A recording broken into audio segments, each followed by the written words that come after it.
Lara Fabian était dans C'est à vous, sur France 5, mardi 22 novembre, pour faire la promotion de son livre Tout, édition Libre Expression.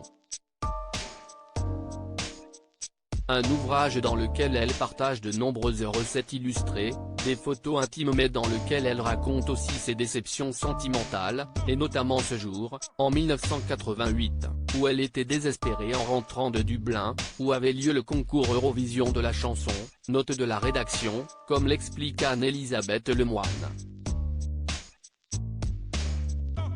Parce qu'on vous avait un peu brisé le cœur, pour dire les choses comme ça.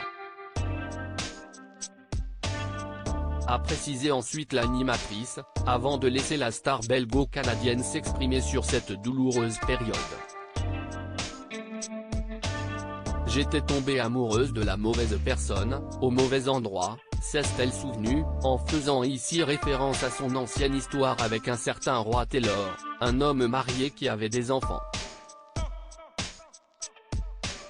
Une histoire qu'elle a jugée bancale, et qui a été le début d'une grande série de cet ordre.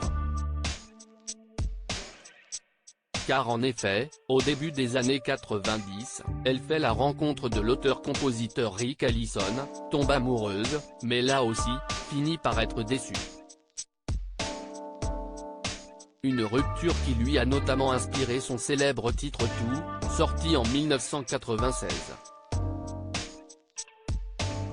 Ce n'est pas beau à voir. Après cela, elle fait la rencontre d'un jeune artiste corse, qui, à l'époque, était sur le point de s'engager dans une comédie musicale dont tout le monde parle, comme elle le décrit dans son livre.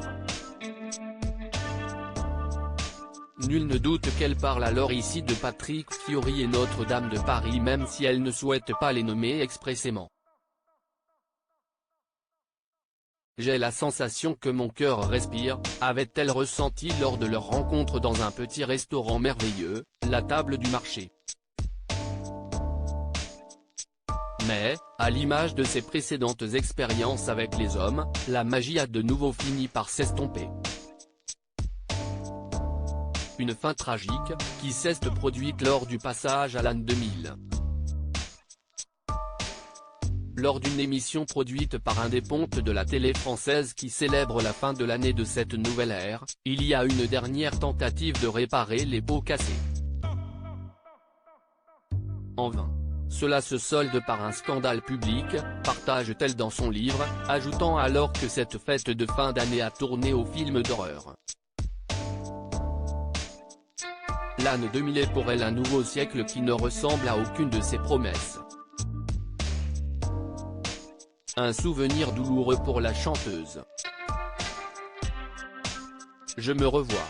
Ce n'est pas beau à voir, peut-on lire dans Tout, alors qu'elle précise dans la foulée avoir pris le premier vol pour Montréal afin de réparer son cœur en charpie, après cet immense chagrin d'amour. L'appétit me quittera pour un long moment, ajoute-t-elle, en évoquant son retour au Canada.